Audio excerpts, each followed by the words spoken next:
If you like the look of having your render view visible through the camera, meaning I'm just seeing what my render will be, I'm not seeing outside of the camera lines here, so everything outside of the render is black. This is a setting in Blender, and I'm going to show you how to get this. So first off, we're going to go to our scene and select our camera. And you don't necessarily need to do that, but if you don't see in your properties menu the camera, then make sure your camera is selected in your scene. But if it's available, you can just go to it, and you're going to scroll down to Viewport Display, open up that drop down there, and you'll see something called Passepartout. I'm probably butchering the pronunciation, but Passepartout, it's French, and it basically means the darkness of the area outside of the camera, the opacity of that area.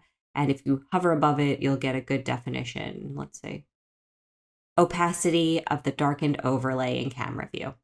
Perfect. So if I take that number down from 1 towards 0, you can see that the opacity is changing and it's becoming lighter and lighter until at 0 it becomes fully transparent. And now you can't see the lines between where the render ends and the rest of the viewport begins. So this is okay, but for me, I like to know where those boundaries are just from a composition standpoint. And in this scenario, I like it to be all the way at 1, although it doesn't hurt to have it kind of in the middle if you like to see what's going on the sides of your scene. And that's it. So I hope that helps you guys, Passepartout.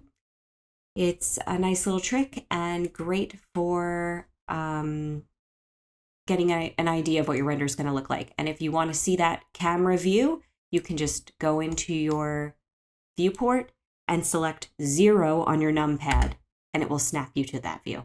That's it. I hope this helped you guys. If it did, check out my other videos in Blender, and I appreciate you watching.